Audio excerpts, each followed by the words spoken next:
200ഓളം കേസുകളിൽ പ്രതിയായ അന്തർ ജില്ലാ മോഷ്ടാവ് പക്കി സുബൈർ എന്ന പേരിൽ അറിയപ്പെടുന്ന ശൂരനാട് സ്വദേശി സുബൈറിനെ മാവേലിക്കര പോലീസ് പിടികൂടി.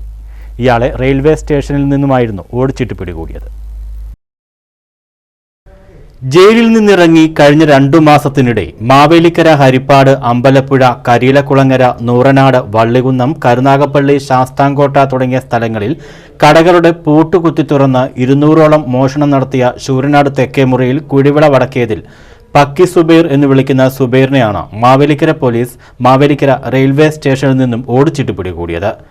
കഴിഞ്ഞ കുറേ നാളുകളായി ജില്ലയിലും പരിസര പ്രദേശങ്ങളിലും ഉണ്ടായിരുന്ന മോഷണങ്ങളെ തുടർന്ന് ഡിവൈഎസ്പി കെ.എൻ. രാജേഷിന്റെ മേൽനോട്ടത്തിൽ മാവേലിക്കര SHO ഇ. നൌഷാദിന്റെ നേതൃത്വത്തിൽ പല സംഘങ്ങളായി തിരിഞ്ഞു നടത്തിയ അന്വേഷണത്തിലാണ് പ്രതി വലയിലായത്.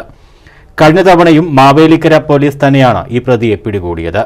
കഴിഞ്ഞ 2 മാസമായി പല സംഘങ്ങളായി തിരിഞ്ഞ പോലീസ് സ്ഥിരമായി ഇയാൾ വരാൻ സാധ്യതയുള്ള സ്ഥലങ്ങളിലും കടകളിലും രാത്രി 9 മണി മുതൽ നേരം പുലരും വരെ നിരീക്ഷിച്ചു വരികയായിരുന്നു. ട്രെയിൻ മാർഗമാണ് ഇയാൾ മോഷണത്തിന് പോകുന്നതെന്നറിഞ്ഞ പോലീസ് വിവിധ റെയിൽവേ സ്റ്റേഷനുകളും ട്രെയിനുകളും കേന്ദ്രീകരിച്ച് അന്വേഷണം നടത്തിവരവെയാണ് പക്കി മാവേലിക്കര റെയിൽവേ സ്റ്റേഷനിൽ നിന്നും മാവേലിക്കര പോലീസിന്റെ പിടിയിലാവുന്നത്. News bureau, Chengannur.